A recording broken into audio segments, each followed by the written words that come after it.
By the time your socks leave deep marks around your ankles, the problem may have already been building for years silently.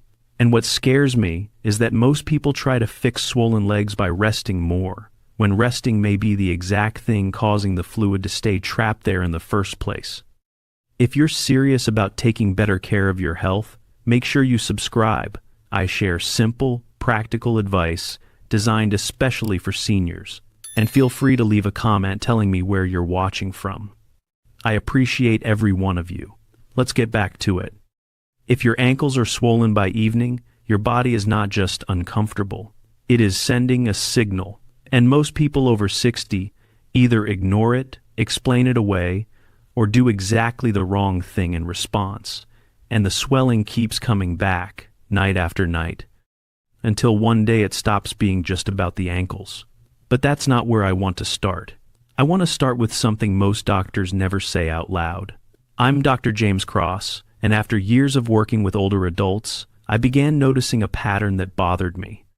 People would come in with swollen legs, tight shoes, sock marks pressed deep into their skin by midday, and they'd already decided what it meant. I'm getting older. This is just how it goes now. And I understood why they believed that, because nobody told them otherwise. Here's what I want you to understand before anything else. In many cases, not all, but many swollen legs and ankles after 60 are not caused by age itself. They are caused by something happening inside the leg that most people cannot feel until the consequences are already visible. Your calf muscles are not just built for walking. They are pumps. Every time your lower legs contract, those muscles squeeze deep veins inside the calves and physically push blood and fluid upward toward the heart. Vascular researchers refer to this as the skeletal muscle pump, and studies on venous circulation confirm it contributes significantly to fluid return from the lower limbs, especially in older adults who spend long hours sitting. When that pump slows down, fluid doesn't wait. It follows gravity, straight down, into the ankles, into the feet, into that heavy, tight, exhausted feeling you've been trying to rest your way out of. And here's the part that stops most people cold when they hear it. Resting may be making it worse. Because the one thing that reactivates that pump, the one signal the body needs to start moving that fluid back upward, is not medication, it's not compression socks. It's not elevating your feet for an hour. It is one specific movement. Seated, simple. Something you can do while watching television, sitting at a table, or waiting in a car. And the people I've worked with who started doing this consistently noticed something they didn't expect. Not just less swelling. Less heaviness in the evening, easier mornings, more confidence when they stood up and started moving. Because this was never just about fluid. It was about what happens to your balance, your walking, your independence, when circulation in the lower legs quietly starts losing ground. And what shocked me most? How fast some people felt the difference once they started doing this correctly. Let me show you exactly what is happening inside your legs right now. Not in complicated medical language, in a way that will make you look down at your ankles and finally understand what you've been feeling and why it keeps happening no matter how much you rest. Start with this simple truth. Your body was never designed to sit still. Every system inside you, your heart, your lungs, your circulation, was built around the assumption that you would move regularly, consistently, throughout the day. And for most of human history, that assumption held. But something changed. Chairs got more comfortable. Cars replaced walking. Televisions gave people reasons to stay seated for hours. And the body, which had no way to anticipate any of that, kept running the same ancient circulatory system. A system that absolutely depends on movement to function properly in the lower body. Here's why that matters. Your heart pumps blood downward into your legs with very little resistance. Gravity helps. That part is easy. Getting it back up is the problem. Blood and fluid returning from your feet and ankles have to travel upward against gravity through a network of veins that have no pumping power of their own. They rely on tiny one-way valves to prevent backflow and they rely on something else entirely to create the pressure needed to push fluid upward. Your muscles, specifically your calves. Think of it this way. Imagine a long, soft tube lying flat on a table filled with water. Now press your hand along it from one end. The water moves. That's exactly what your calf muscles do to the veins inside your legs every time they contract. They squeeze, they compress, they push. Without that compression, the fluid simply sits. And here's where the real problem begins for many people over 60. It's not that the veins are damaged. It's not always that the heart is weak. In many cases, the calf muscle pump has simply become underused. Prolonged sitting reduces lower leg muscle activation dramatically. Research on sedentary behavior and venous return has shown that blood flow velocity in the lower limbs drops significantly within just 30 minutes of continuous sitting, particularly in older adults whose baseline circulation is already slower. 30 minutes. That's less time than most people spend at a single meal. So the fluid keeps coming down, the pump stays quiet, and by evening, the evidence is sitting right there around your ankles, pressed into your skin, making your shoes feel like they belong to someone else. And the cruel part? The more uncomfortable it feels, the more people want to sit down and rest, which means the pump stays quiet even longer, which means the fluid settles even deeper. It becomes a cycle, and most people have no idea they're trapped inside it. But here's what I've seen break that cycle faster than almost anything else. And it starts with understanding the biggest mistake people make the moment their legs start swelling. If you've ever come home with heavy, swollen legs, and the first thing you did was sit down, put your feet up, and wait for the feeling to pass, I understand completely. It feels logical. It feels responsible. It feels like exactly what a sensible person would do when their body is telling them it's tired. But here is what nobody tells you. That response, the one that feels like self-care, may be the single biggest reason the swelling keeps returning. Let me explain why. When fluid pools in the lower legs, the body does not have a passive drainage system waiting to quietly absorb it. There is no automatic process that kicks in while you're still. The lymphatic system, which plays a major role in clearing excess fluid from tissues, is not powered by the heart. It has no central pump at all. It moves almost entirely in response to one thing: muscle contraction. A 2016 review in the Journal of Physiology confirmed that lymphatic vessels in the lower limbs rely heavily on surrounding skeletal muscle activity to propel fluid through their network. When muscles go still, lymphatic flow slows. When lymphatic flow slows, fluid that has already accumulated in the tissue around your ankles and feet has nowhere to go. It just stays there. So when you sit down to rest swollen legs, you are not giving your body a chance to recover. In many cases, you are removing the only mechanism capable of clearing the fluid that has already built up. That's the mistake, and I've seen what it costs people. I want to tell you about a man I worked with, a retired school administrator in his early 70s, active most of his life, still sharp, still social, still someone who had places to be and people who expected him there.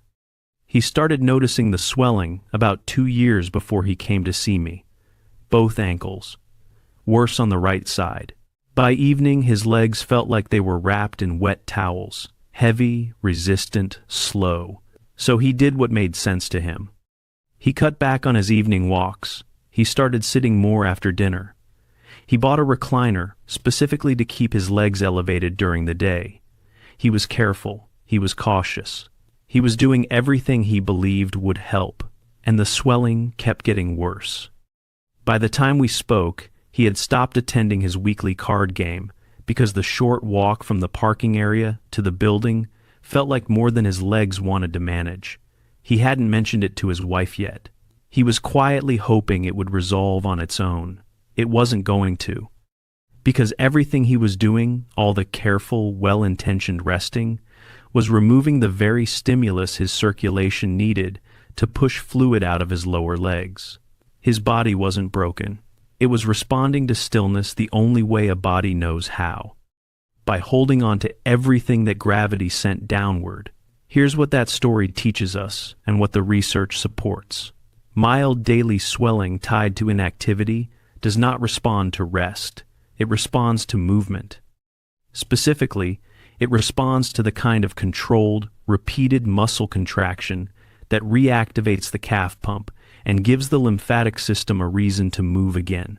Not aggressive movement, not long walks or standing workouts. One specific movement, done consistently, done correctly. And when I finally showed him what that looked like, this man who had spent 2 years making the problem worse by trying to be careful, his reaction was the same one I hear almost every time. That's it? That's all it is? Yes, that's all it is. And I'm going to show you exactly how to do it right now. Sit down somewhere stable. Both feet flat on the floor, knees at a comfortable angle, back relaxed but upright. You don't need special equipment. You don't need athletic clothing. You don't need to warm up or clear space or prepare anything at all. You just need a chair and 30 seconds of attention. Because what I'm about to show you is not impressive to look at from the outside. But inside your legs, it starts something important. Here's the movement. Keep your toes pressed gently down into the floor. They stay down throughout. Now slowly raise both heels off the ground. Not quickly, not forcefully. Just a slow, controlled lift until you feel your calf muscles begin to tighten. Hold that position for 2 full seconds, then lower your heels back down with the same control. That's 1 repetition. That's the seated calf pump. And before you decide it's too simple to matter, let me tell you what is happening inside your legs while you do it.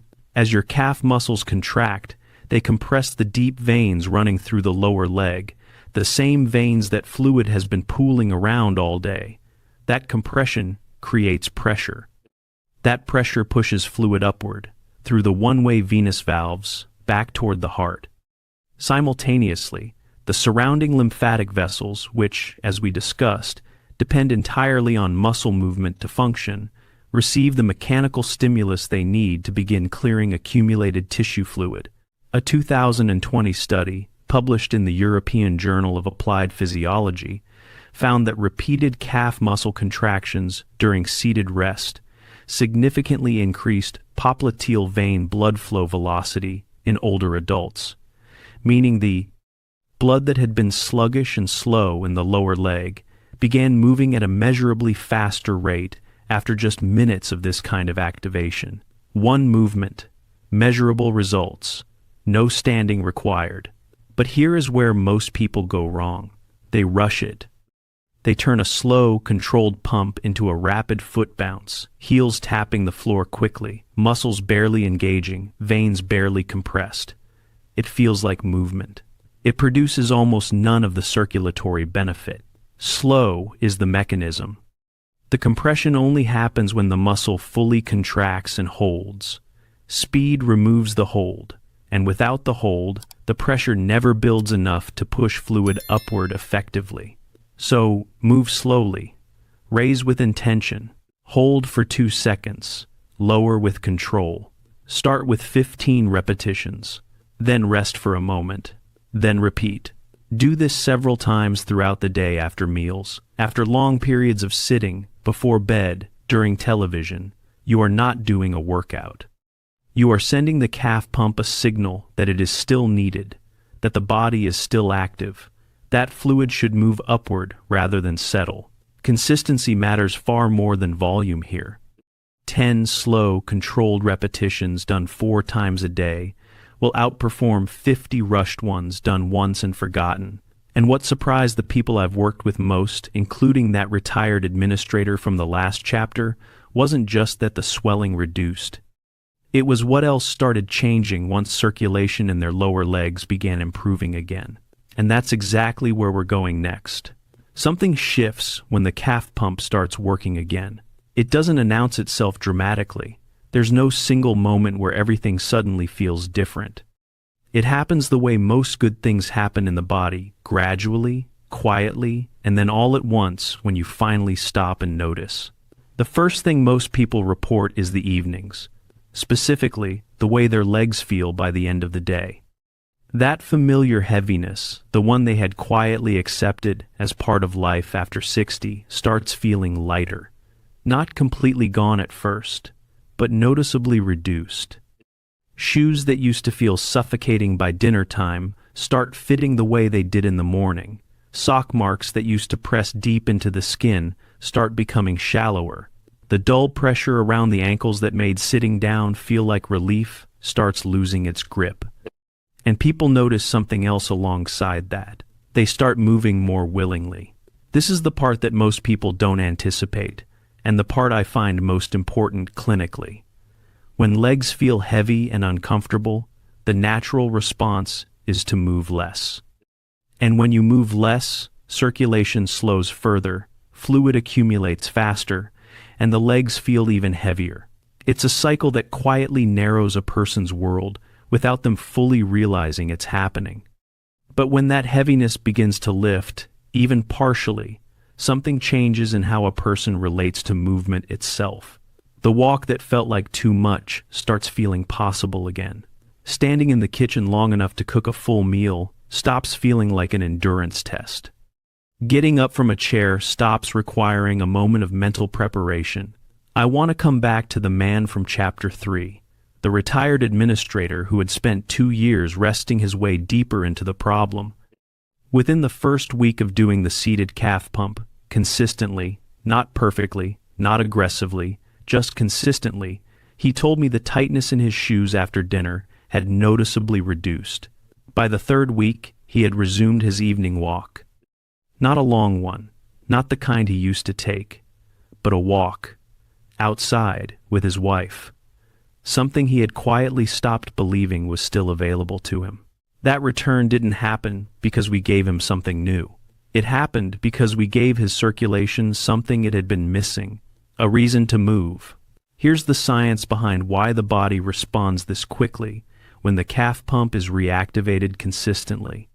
Research published in the American Journal of Physiology demonstrated that vascular responsiveness, the ability of blood vessels to dilate, contract, and regulate flow efficiently improves measurably with regular low-intensity muscle activation in older adults.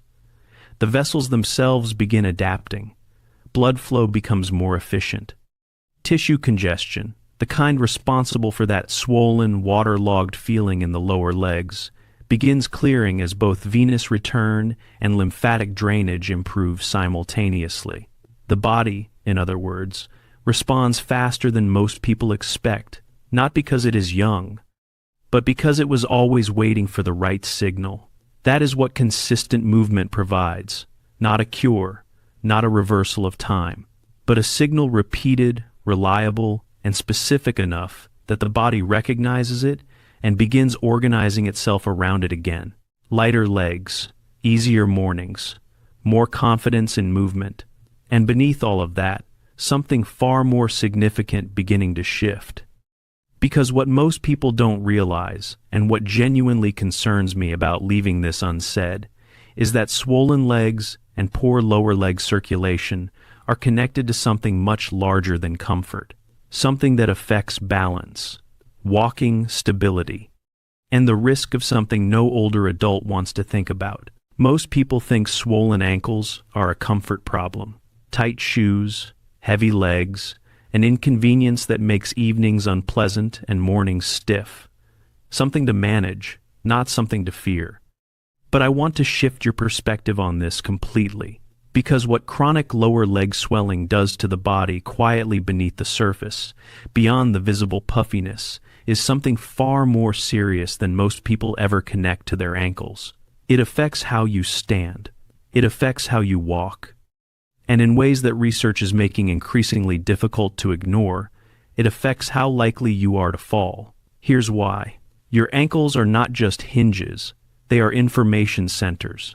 Packed inside the muscles, tendons, and joint capsules surrounding your ankle are thousands of sensory receptors called proprioceptors, specialized nerve endings that constantly sends signals to your brain about where your foot is in space, how your weight is distributed, and what micro adjustments your body needs to make to keep you upright and stable. That system works beautifully when the tissue around the ankle is healthy and responsive. But when fluid accumulates in that tissue, when swelling thickens and stiffens, the structures surrounding those receptors, the signals get muffled. Think of it like trying to feel something through a thick winter glove.